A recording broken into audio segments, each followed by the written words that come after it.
Tapi itu Tuhan nggak mau, Tuhannya nggak mau. Yang Tuhan mau adalah apa? Pelipat gandaan. Nah, dua dan lima talenta, itu dia melipat gandakan 2 jadi 4, 5 jadi 10. Profitnya berapa? 100%. Sekarang bisnis di mana yang 100%? Saya mau tanya, bisnis siapa? Bisnis apa? Coba kasih tahu saya, bisnis apa yang jualan 100% untung? Gak ada. Saya di distribusi di IT, saya punya perusahaan. Profit itu kadang-kadang 2-3%. Bagus-bagus 10-20% mungkin masih dapat, tapi barang yang mahal. Tapi barang-barang yang fast moving item itu paling cuma untung 5%. That's it gitu. Tapi bagaimana sih orang hamba yang punya 2 dan 5 talenta, dia bisa making profit itu 100%. It's not easy. Nggak mudah making profit 100%, nggak gampang. Untuk bikin profit 100%, maka dia harus apa?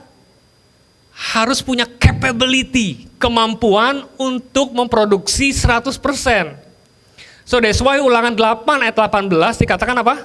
Bahwa Tuhan Allahmu dialah yang akan memberikan kekuatan kepadamu untuk memperoleh apa? Kekayaan. Kekuatan untuk memperoleh kekayaan. Kalau bahasa Inggrisnya, God give ability, capability, capacity, kemampuan, kekuatan untuk memproduksi yang namanya wealth atau kekayaan. Tetapi kemampuan, capability, ability itu perlu wisdom, perlu hikmat, perlu understanding, perlu pengetahuan, perlu pengertian, perlu experience, perlu latihan. Sehingga kekuatanmu kalau engkau tidak latih, maka kekuatanmu tidak seberapa. Kekuatan yang tidak seberapa, jangan berharap profit 100%. Kalau kita cuma tahu cara beli dan jual, maka kita cuma bisa profit paling cuma 5-10%, 20% at least. Buka toko, buka restoran, mungkin 30%, 40% potong gaji, bayar listrik, bayar segala macam ruko bla bla bla, mungkin cuma 20%. Sulit untuk capai 100%. Betul ya? Untuk bisa sampai profit 100%, dia perlu kemampuan, understanding. So that's why God give ability, kekuatan untuk memproduksi yang namanya kekayaan. Kekuatan itu perlu dilatih, kekuatan itu perlu di-training, kekuatan itu perlu ditambahkan setiap hari, kekuatan itu perlu proses, kekuatan itu perlu waktu, supaya semakin hari semakin kita kuat, kita pintar, kita cerdas. Dengan apa? Belajar, baca buku, exploring, finding, searching. Udah banyak buku pengetahuan di internet, free. Mau bayar, welcome. Saya banyak beli buku di Amazon. Ya, di Amazon Kindle book itu banyak saya beli. Murah, cuma $2, $3 kadang-kadang seperti itu. Nambah ilmu, terus tambah ilmu. Belajar, gagal nggak apa-apa. Terus bertambah. Makin lama kita makin kuat. Sehingga waktu kita makin lama makin kuat, tiba-tiba tanpa kita sadari, kita semakin diberkati oleh Tuhan. Tapi Pak Thomas, ada cerita begini. Kita tidur, waktu kita tidur Tuhan berkati kita. Ketawa, gak mungkin. Ada sih memang, tapi di Markus, dia mengcounter seperti ini di Markus. Dia bilang gini, Markus 26 ayat 29, saya baca aja ya, biar cepat ya. Lalu kata Yesus, beginilah kerajaan Allah itu. Seumpama orang yang menabur benih di tanah. Lalu pada malam hari dia tidur, dan pada siang hari ia bangun, dan benih itu mengeluarkan tunas. Dan tunas itu makin tinggi. Bagaimana terjadinya? Tidak diketahui orang itu. Benar. Jadi ternyata Markus bilang gini, pada waktu kita tidur, kemudian siang kita bangun, tiba-tiba tunasnya makin lama makin bertumbuh. Dan bagaimana terjadinya? Orang itu nggak ngerti. Artinya apa? Artinya Tuhan memang memberkati kita pada waktu kita tidur. Tetapi di kalimat yang pertama jangan hilang. Kalimat pertama gini, seumpama orang yang menabur benih di tanah. Kira-kira kalau kita tidak tabur benih, kira-kira ada tunas nggak yang bertumbuh? Nggak mungkin. Saya sudah masuk ke agribisnis, kita mulai masuk ke sorghum ya di daerah Jawa Barat. Kita mulai ke sana dan mulai cari dan kita mulai nanam di sana, kita mulai investasi ke sana. Nah, ada banyak lahan di Jawa Barat itu puluhan hektar. Nah, untuk bisa beberapa hektar itu ditanami sorghum, maka dia harus babat hutan, kemudian dia harus bakar hutannya dulu di daerah itu, kemudian dia harus cangkulin dulu, kemudian dia taruh pupuk organik supaya tanah tersebut hidup bagus. Baru ditanami bibit sorghum, bibit apapun. Nah, orang yang tidak mengerti bagaimana cara mengelola tanah yang baik, dia tidak mengerti bagaimana mengelola benih yang baik, menanam yang baik, timing waktu yang baik, musim yang baik, cara irigasi yang baik, cara mengelola yang baik, maka kita tidak bisa mengharapkan ada panen. So that's why untuk bisa menanam yang baik, dia perlu skill, perlu kompetensi yang baik, perlu upgrade informasi yang baik, perlu di training dan diajarin yang baik, sehingga dia bisa menanam benih yang terbaik, di waktu yang terbaik, di tanah yang terbaik, di musim yang terbaik. Sehingga waktu dia menanam yang terbaik, tidur aja. Waktu tidur, tiba-tiba besok, tunasnya bertumbuh makin lama makin besar, makin lama makin besar. Sehingga apabila buah cukup masak, orang itu segera menyabit sebab musim menuai sudah tiba. Amin. Jadi kita tidak bisa hanya tidur tiba-tiba naik, nggak bisa. Kita perlu menanam benih, untuk menanam benih perlu skill. Nah, sekarang untuk kita bisa punya kompetensi yang baik, maka kita harus yang namanya diligent atau tekun. Rajin. Rajin itu, ketekunan itu menghasilkan yang disebut dengan excellent, kreatif, dan lebih daripada standar orang biasa. Standar orang biasa making profit, buat profit cuma 10-20%. Tapi kalau kita melakukan pekerjaan Allah dengan prinsip-prinsip kerajaan Tuhan, dan kita upgrade our knowledge, skill, kompetensi, dan lain-lain, maka otomatis kita akan menjadi excellent, dan kita akan menjadi kreatif. Kreatif itu tidak akan mentok, tidak akan ketemu jalan buntu. Tembok depan, kalau orang kreatif, maka dia akan panjat tuh tembok. Kalau ketinggian, dia akan bongkar tanah, dia lewatin. Kalau terlalu kelas, dia akan ke kanan, dia akan ke kiri, dia akan bawa tangga, dia akan segala macam kreatif, sehingga dia tidak pernah ketemu dengan tembok. Setuju nggak? Setuju. Orang kreatif itu tidak pernah ketemu buntu, selalu dia punya ide bagaimana dia bisa menyelesaikan dengan baik. That's why perlu yang namanya diligent, rajin, tekun. Nah, semua yang ada di tempat ini, saya pengen menjadi bibit-bibit unggul di hadapan Tuhan. Sehingga kalau Ibu Gladys perlu orang yang terbaik, dia tinggal cari di tempat ballroom ini Gladys. untuk kasih ke orang perusahaan-perusahaan besar. Oke, nah Amsal 12 ayat 24 dia bilang gini, tangan orang rajin memegang kekuasaan. Tangan orang rajin, nggak ada. Sebab orang malas, kemalasan mengakibatkan apa? Kerja paksa. Kita perlu rajin, kita perlu ketekun. Kita perlu upgrade our kompetensi, skill, ya, hikmat, wisdom. Amsal 22:29, pernahkah engkau melihat orang yang cakap dalam pekerjaannya? Di hadapan raja-raja ia akan berdiri, bukan di hadapan orang-orang biasa. Wow, orang yang cakap, dia akan berdiri di raja-raja. Dia akan berdiri di depan konglomerat. Dia akan berdiri di decision making dimanapun mereka berada. Dia akan berdiri di raja. Wow, that's amazing. Jadi saya bukan berkata bahwa berusaha dengan kekuatan kita. No way. Kita terkoneksi dengan perjanjian berkat. Tapi Tuhan expect kita juga bisa hebat di hadapan Tuhan. Kita juga hebat our skill. Pikiran kita kreatif, excellent, lakukan yang terbaik, efektif. Perlu. Sebab waktunya di mana kita akan menuai, Tuhan akan siapkan. Amin. Nah sekarang contoh gini. Kalau saya punya tanah 100 hektar. Saya punya tanah 100 hektar. Tetapi saya tidak punya benih. Saya tidak punya duit untuk nanam 100 hektar. Enggak punya, kegedean. Tapi saya punya duit buat nanam misalnya 10 hektar. Maka waktu saya nanam 10 hektar, tadi kita sudah lakukan yang terbaik. Kita sudah tahu kapan melakukan panen, menanam bibit, kapan kita irigasi, kapan kita nyangkul, kapan kita kasih pupuk, kapan kita membersihkan hama dan lain-lain, kita tahu nih skillnya. Tiba-tiba panen, Tuhan menumbuhkan makin lama makin tinggi. Kalau ditanya gimana caranya, gua nggak tahu. Pokoknya makin lama makin tinggi. Panen. Nah waktu panen, kira-kira kita ada makanan yang kita makan, betul nggak? Tetapi ada benih yang untuk ditabur. Kira-kira Bapak Ibu, kira-kira kalau benih itu, panen itu bertumbuh dan makin lama makin besar, kira-kira benihnya 10 hektar atau bisa lebih? Bisa lebih, karena terjadi multiplikasi. Betul ya? Nah kalau lebih dari 10 hektar, orang yang mengerti cara multiplikasi, maka dia akan ambil sedikit buat dia makan, tetapi dia akan melipat gandakan benih berikutnya masuk ke dalam tanah itu. Kenapa? Karena dia cuma mengelola 10 hektar, sedangkan dia punya 100 hektar. Maka dia akan pakai benih mungkin 20-30 hektar berikutnya. Nah waktu dia benih 30 hektar, dia tanam lagi dengan cara yang maksimal, dengan cara yang luar biasa, makin lama makin bertumbuh.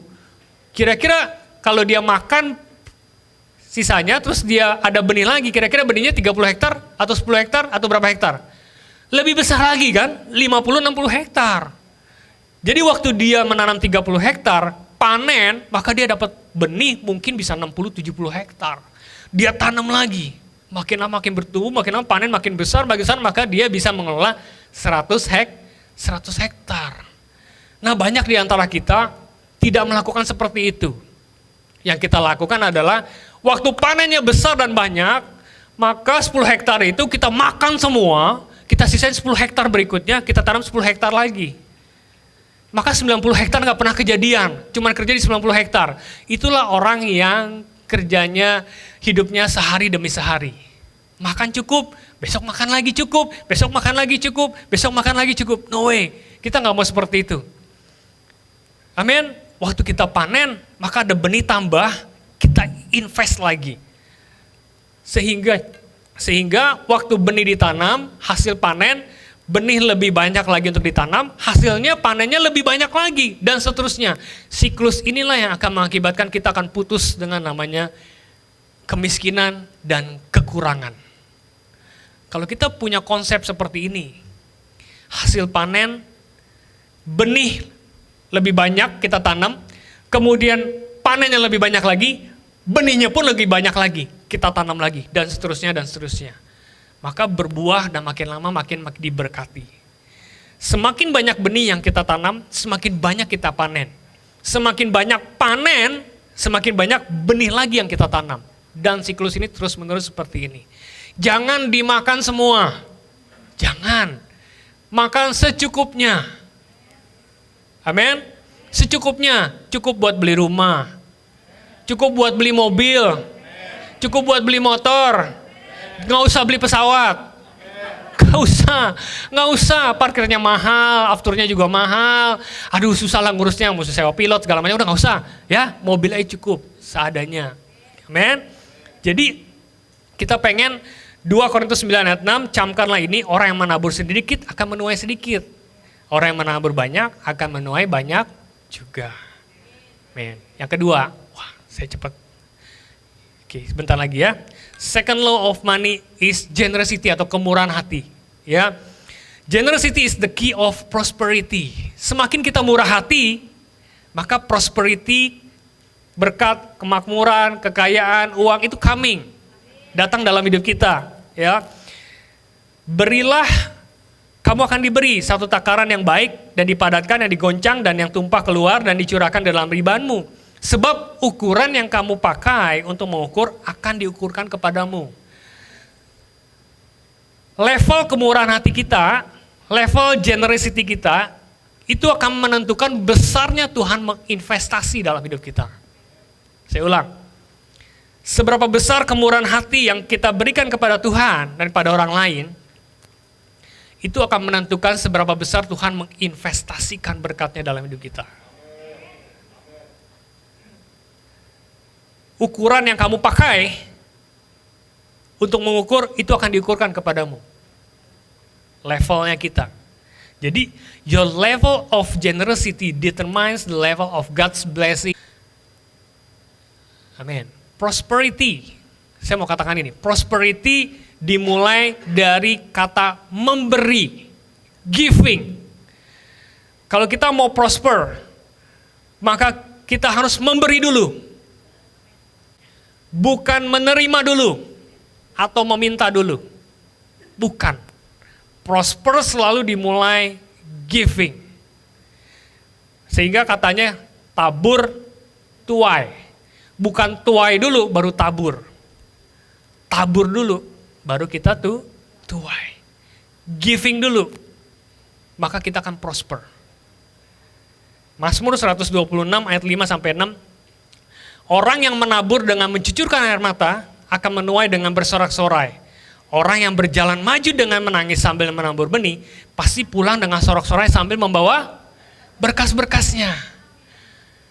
Saya boleh bersaksi Bapak Ibu ya, yang kita lakukan. Saya boleh share, karena saya pengen Bapak Ibu diberkati. Kerinduan saya adalah kita semua diberkati oleh Tuhan. Amin. Jadi saya berbisnis, udah 9 tahun, per 1 April kemarin udah 9 tahun. Dan di tahun ke-3 atau ke-4 saya lupa, itu kita mulai menabur. Menabur anak-anak dan lain-lain itu cukup banyak. Setiap tahun.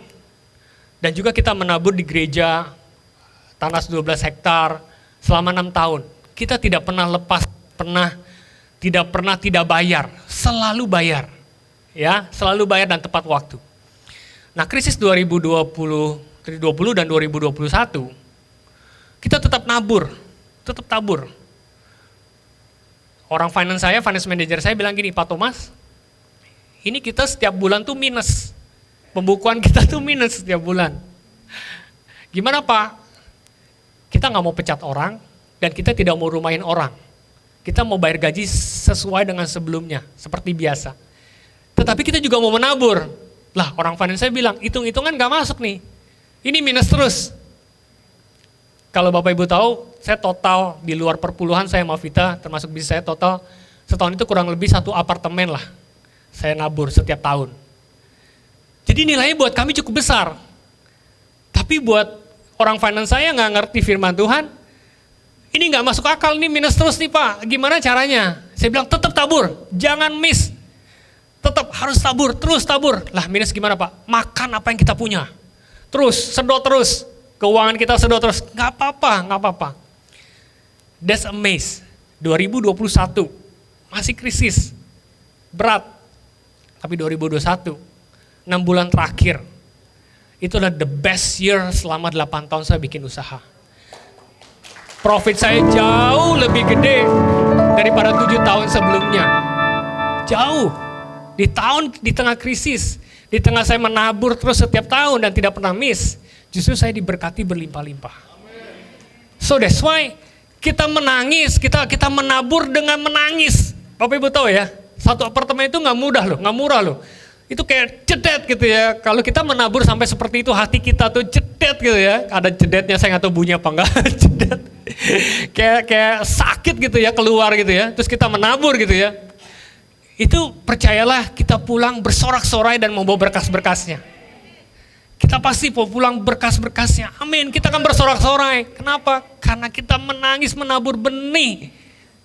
Dan tidak pernah lelah. Dan puji Tuhan, bulan lalu Vita bilang saya, Tom, kita sudah selesai 6 tahun membayar benih janji iman kita di tanah 12 hektar. Wih, that's amazing. Saya gak kebayang, angkanya cukup besar, gak kebayang. Tapi Bapak Ibu, saya mau kesaksian satu lagi. Kita menuai dari apa yang kita tabur. Kita menuai dari apa yang kita tabur. Saya menabur apa? Tanah di 12 hektar, betul ya? Saya menabur tanah di 12 hektar selama 6 tahun. Bulan lalu baru lunas. Selesai, 6 tahun full. Nah, 2 tahun sebelumnya, saya disuruh Pak Pinem, 3 tahun kok gak salah. Pak Pinem suruh saya, Thomas, kamu buka tuh Kersel di Gading Serpong. Layani orang Gading Serpong, buka Kersel. Bikin mereka Kersel sama kamu. Siap, Pak Pinem, saya buka Kersel. Ada Pak Anton, ada di sini ada beberapa orang. Buka Kersel di Gading Serpong. Rumah saya di Melati Mas. Nah, saya punya mimpi sama Tuhan, sama Vita. Kita pengen punya rumah lebih besar dan lebih klasternya lebih baik dan lain-lain gitu ya. Bapak Ibu tahu ya, kita menabur apa yang kita tuai. 2019 saya dapat tanah yang terbaik di Gading Serpong. Kenapa? Karena kita nabur tanah. Saya menuai tanah. Rumah di Gading Serpong itu karena saya menabur benih atas buah pelayanan saya di Gading Serpong. Jadi komplit. Saya menabur tanah di 12 hektar. Saya menuai tanah. Saya menabur benih di Gading Serpong. Saya dapat tanah di Gading Serpong. Dan ini saya menikmati hari ini. Bagaimana Tuhan baik dalam hidup saya. Jadi Galatia 6 ayat 7. Jangan sesat. Allah tidak membiarkan dirinya dipermainkan. Karena apa yang ditabur orang itu juga akan dituainya. Jadi untuk kita makan, itu makan dari panen yang lalu. Jangan makan dari benih yang kita tabur sekarang. Nggak kuat om, lapar, ambil, makan. Jangan, tahan, kuat-kuatin. Kita makan dari benih yang lalu, panen yang lalu. Loh, aku nggak punya panen. Bikin sekarang supaya kamu panen besok, sehingga kamu bisa makan berikutnya. Ya, jadi untuk bisa mengubah siklus hidup kita, perlu proses dan perlu kesabaran dan ketekunan. Tekun, kuat, ayo, ngirit. Sebelum panen ngirit, makan apa adanya. Ya, jangan flexing. Jangan foto-foto. Kemudian, level of your obedience determines the level of your prosperity. Ketekunanmu, ketaatanmu sama Tuhan, itu adalah level di mana obedience-mu itu menentukan prosperity dalam hidupmu. Amin. Terakhir, bukan terakhir buat saya, nanti saya ada berikutnya. Third law, yang ketiga adalah manajemen. Yang ketiga, yang terakhir manajemen. Jadi Lukas 19 ayat 24-26 gini. Jawab, saya baca dari awal ya, Bapak Ibu cuma yang ke-26, saya baca dari awal. Lalu katanya kepada orang yang berdiri di situ, ambillah mina yang satu ini daripadanya dan berikan kepada orang yang mempunyai 10 minah. Ayat 25 dia bilang gini, kata mereka kepadanya, dia protes, Tuan, ia sudah punya 10 minah. Mau juga 1 minah ini kasih ke orang 1 atau 2 dong, jangan kasih ke 10. Dia ini udah banyak duitnya, dia sudah punya 10 minah. Tapi dia bilang ini, Tuhan bilang ini, jawabnya, aku berkata kepadamu, setiap orang yang mempunyai kepadanya akan diberi. Tetapi siapa yang tidak mempunyai daripadanya akan diambil daripadanya.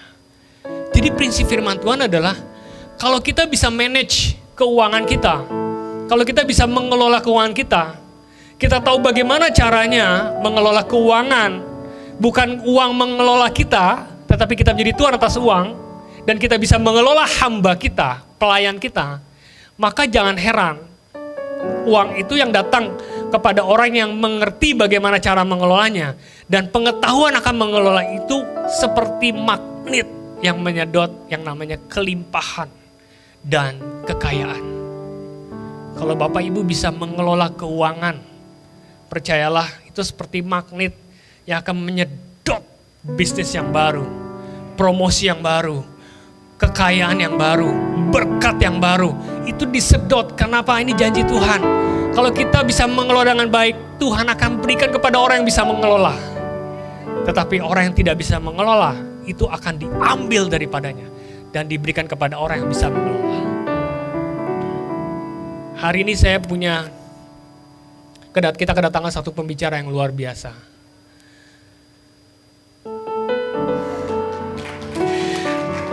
Hamba Tuhan yang dipakai Tuhan, dia sudah mengerti. Saya tidak punya kompetensi untuk menyampaikan how to manage, mengelola. Sebab Vita Sudarmo, istri saya, dia orang yang sudah lama di bagian finance. Dia punya namanya certified financial planner, yang gak banyak di dunia, gak banyak. Dan dia dipromosi oleh Tuhan menjadi CFO, finance director dari satu perusahaan multinational company yang cukup besar, ada di beberapa negara. Di bagian financial, dan dia topnya di finance. Hari ini kita bersyukur kita kedatangan satu hamba Tuhan yang luar biasa. Silakan Ibu Vita. Sebelum dia bicara, Bapak Ibu tahu, dia mengelola keuangan perusahaannya cukup besar, tapi dia juga mengelola keuangan keluarga. Setiap bulan, dia kasih saya report, budget dan realisasi, termasuk bond-bondnya. Apakah minus atau positif? Every month.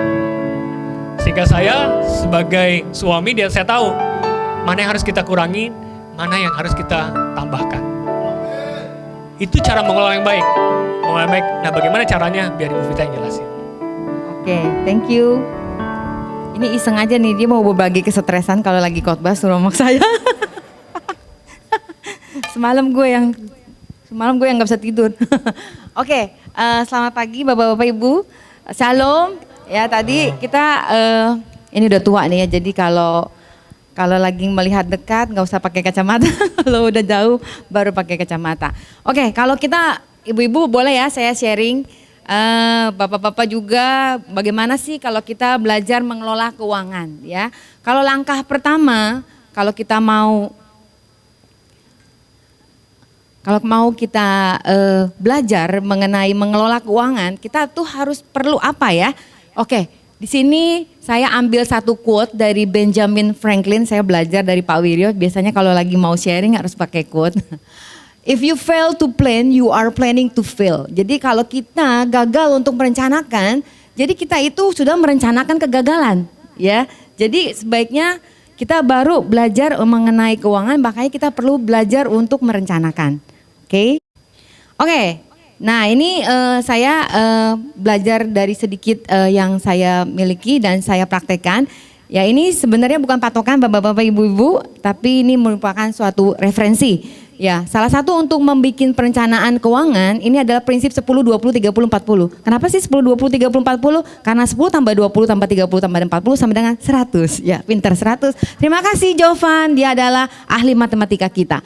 Oke, 10 pertama bapak-bapak ibu-ibu kalau untuk merencanakan yang pasti 10% untuk perpuluhan, 20% masa depan, 30% cicilan, dan 40% untuk kebutuhan. Oke, kita bahas satu-satu ya. Yang pertama tentunya sebagai orang yang mengenal firman Tuhan, kita di Maliaki 3 ayat 10, bawalah seluruh persembahan persepuluhan itu ke dalam rumah perbendaharaan, supaya ada persediaan makanan di rumahku, dan ujilah aku, firman Tuhan semesta alam, apakah aku tidak akan membukakan bagimu tingkap-tingkap langit dan mencurahkan berkat kepadamu sampai berkelimpahan. Amin. Nah, berdasarkan firman Tuhan ini kita mengembalikan apa yang menjadikan bagian Tuhan, ya. Ini adalah merupakan iman kepercayaan kita dan ini adalah ucapan syukur kita. Jadi cara gampang bapak-bapak ibu-ibu kalau yang belum rutin membayar perpuluhan gampang. Misalnya kita punya penghasilan 100, ya. Kita jangan di pikiran kita, oh ya saya 100 itu mau ngapain ya. Jangan. Kita langsung aja 100, 10%-nya 10. Oke, penghasilan kita itu instead of 100 itu sebenarnya cuma 90. Jadi itu cara paling gampang supaya kita let it go gitu, kesannya seperti itu. Itu cara belajar pertama ya. Tapi kalau kita yang semakin hari mengenal Tuhan, ini adalah ucapan syukur kita, terima kasih kita karena Tuhan memberikan kekuatan buat kita untuk menghasilkan. Amin. Oke, langkah kedua ya Bapak-bapak Ibu adalah 20% masa depan. Ya, masa depan kita seperti apa sih yang kita mau miliki?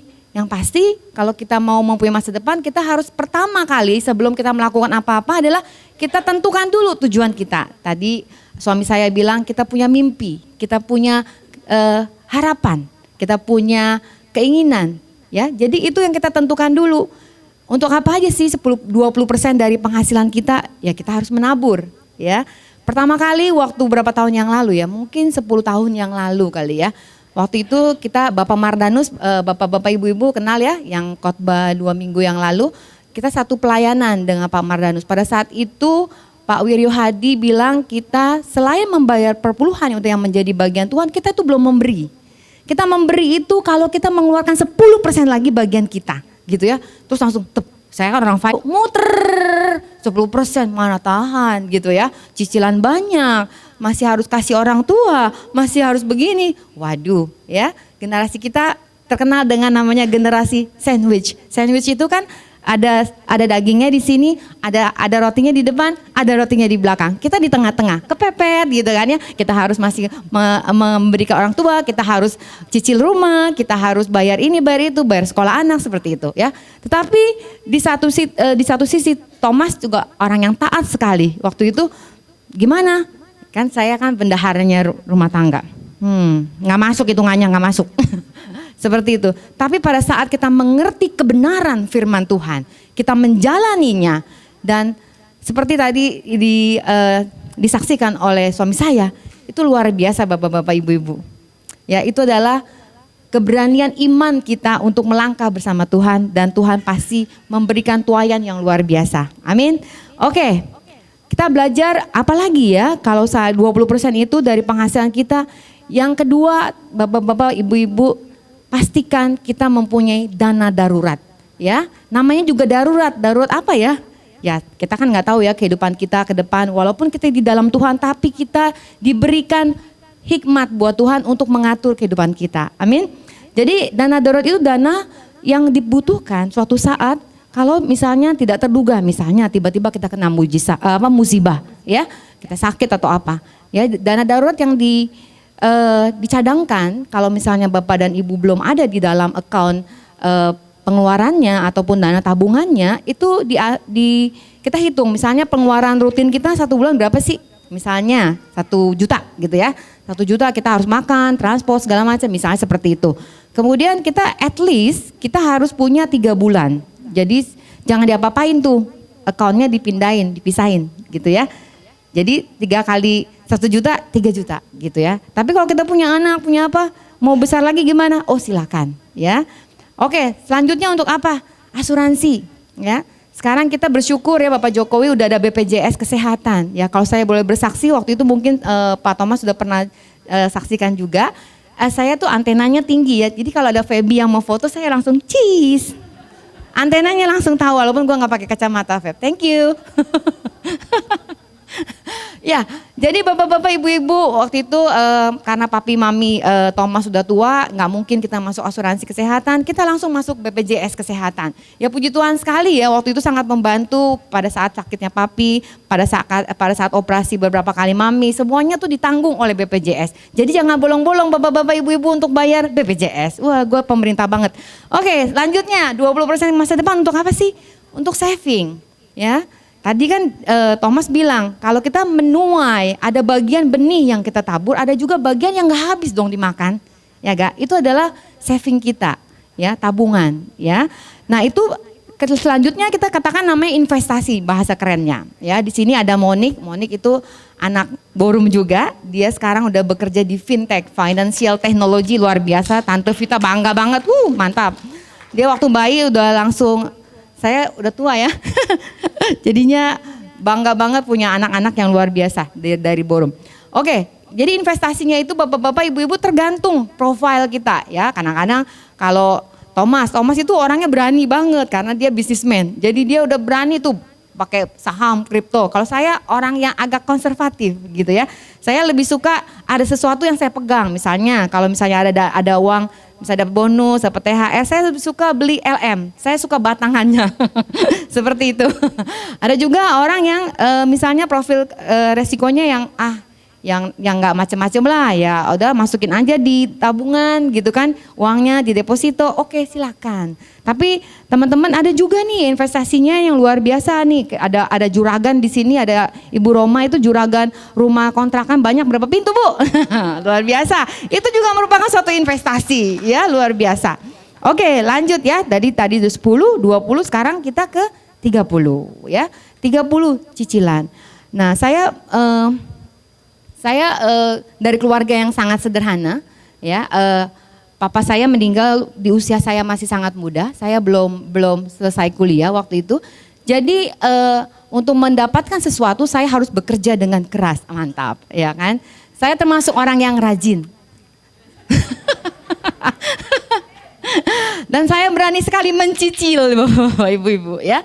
Saya berani mencicil. Waktu itu saya punya teman anak kantor saya, Fit lu berani amat sih cicil rumah. Ya habis kalau enggak gue kapan dapat rumahnya, Bo, gitu kan. Seperti itu ya. Cicilan itu ada 2, Bapak-bapak, Ibu-ibu. Ada yang produktif ya, ada juga yang konsumtif, ya kan. Sekarang kalau produktif seperti apa sih? Tadi kayak Ibu Roma, ada duit langsung beli rumah kontrakan, langsung disewakan, dapat dana. Nah itu namanya produktif ya. Ada juga yang konsumtif. Ya sekarang kan anak-anak seperti kita juga ya kan, semuanya tinggal one finger, just click, kemudian buy now, pay later. Buy now. Ya kan, misalnya mau staycation, zaman now ya. Mana Gladys yang mau ke KL?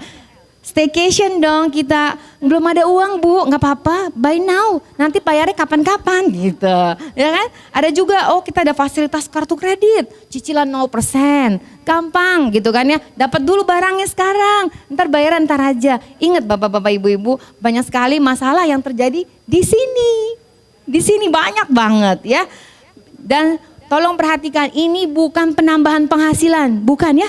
Misalnya cicilan dana tunai, ya memangnya itu penghasilan kita, bukan, itu hutang.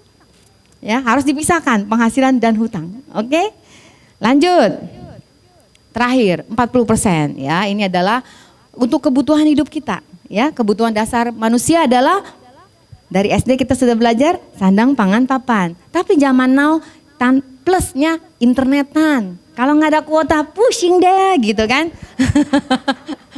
Zaman sekarang semua apa sih yang nggak pakai internet? Jadi kita perlu pulsa, bayar kuota segala macam. Oke, ya sekarang kita udah tahu ya kebenarannya, kita harus bagi-bagi penghasilan kita itu untuk pengeluaran kita 10%, 20%, 30%, 40%. Nah selanjutnya apa yang harus kita pelajari?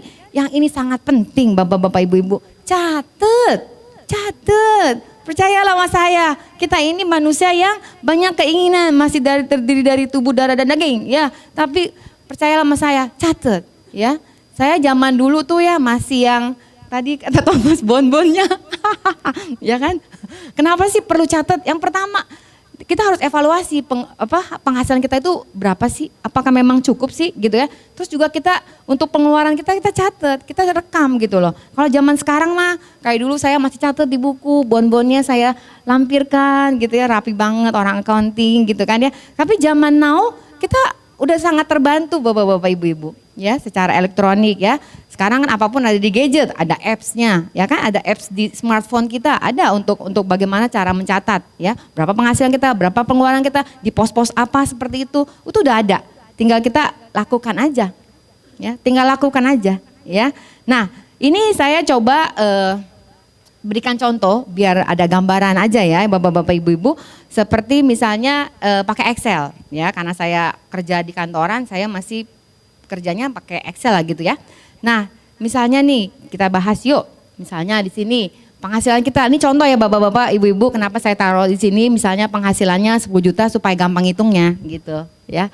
Nah, misalnya keluarga bapak-bapak, ibu-ibu, oh ya saya mau tambah titipan ya. Misalnya dalam satu keluarga, kantong istri, kantong suami, nggak ada tuh kantong suami, kantong istri, adanya kantong keluarga gitu ya.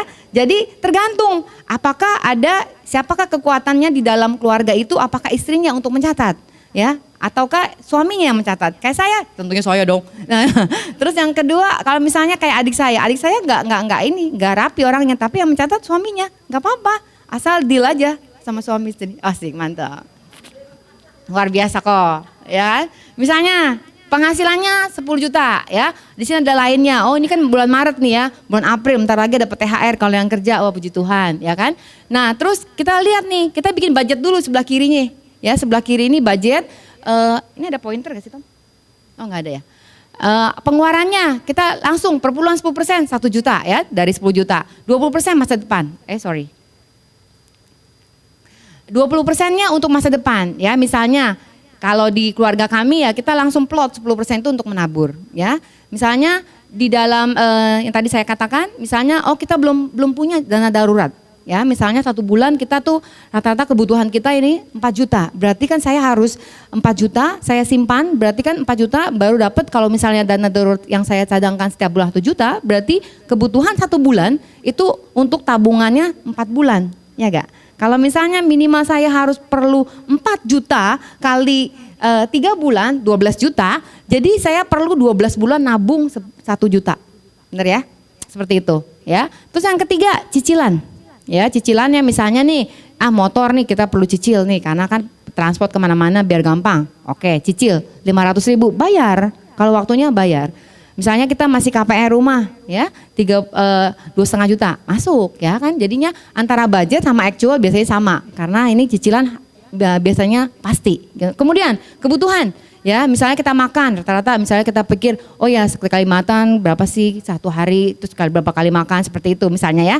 Terus perlu apa? Misalnya beli bensin, transportasi gitu ya. Terus rutin bulanan apa? Misalnya kayak RT lah, RW lah segala macam. Terus kan kemudian misalnya bayar listrik lah gitu kan ya, bayar air segala macam. Nah seperti ini ya. Kalau udah punya anak, uang sekolah seperti itu. Terus kemudian ya tadi pulsa, oke, dan lain-lain ya. Kita juga harus cadangkan lain-lain ini. Karena kalau enggak nanti kalau ada tiba-tiba mendadak, kalau bisa jangan gunakan dana darurat. ya kita gunakan yang ada di sini. Oke, kemudian akhir bulan ataupun kalau saya sih nggak akhir bulan ya.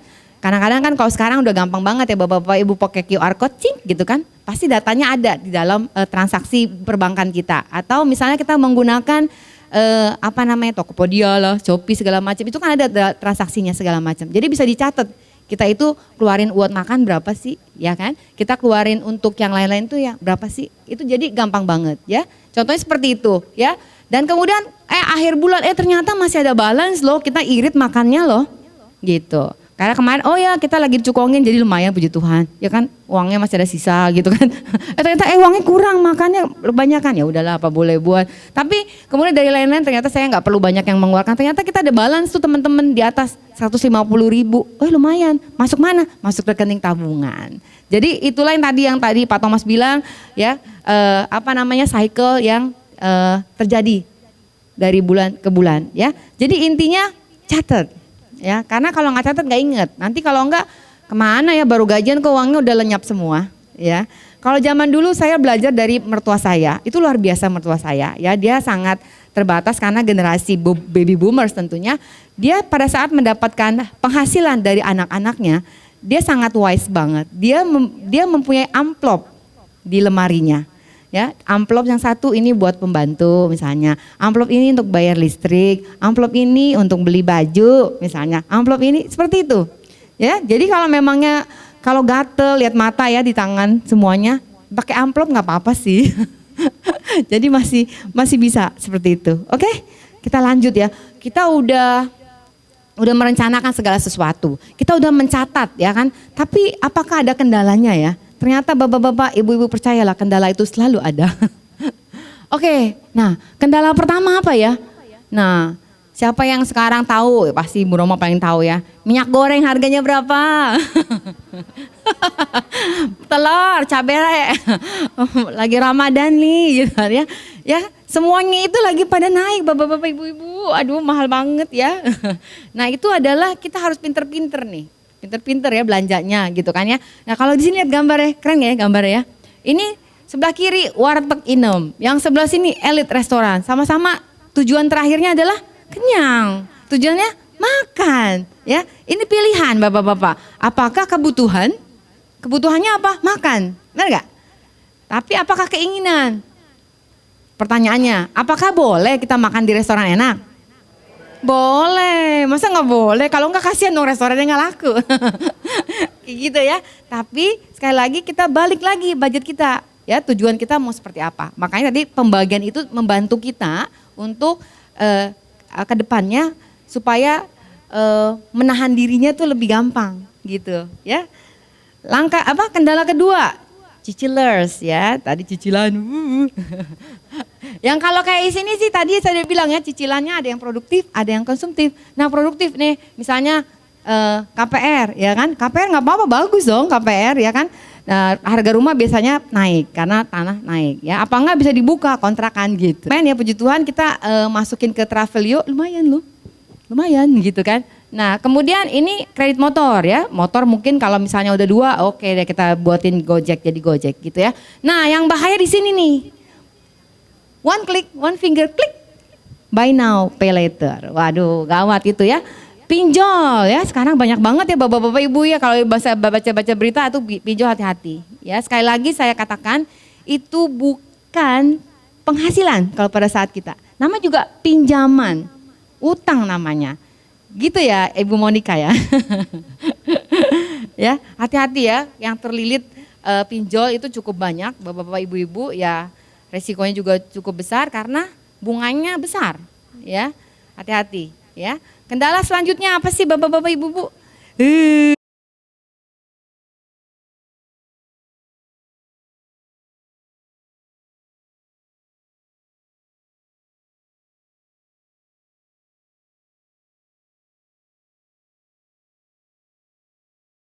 Bener, Big Sale itu lebih murah, bener ya.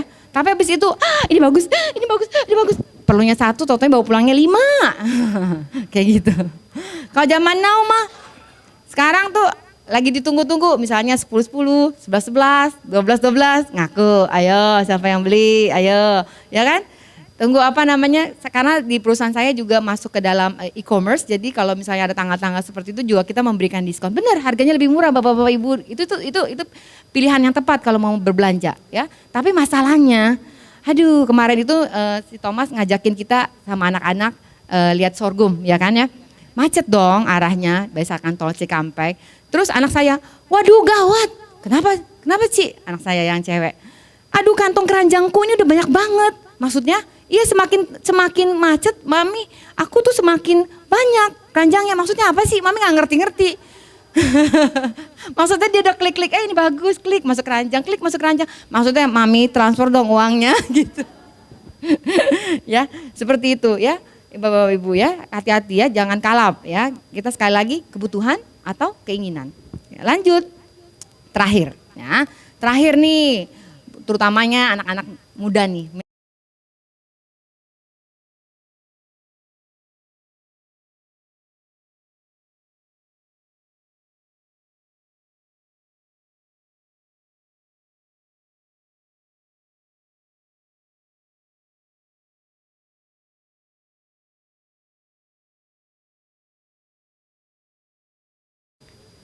Flexing itu adalah pamer kekayaan, ya, lagi fenomenal nih, lagi marak nih di media sosial, ya.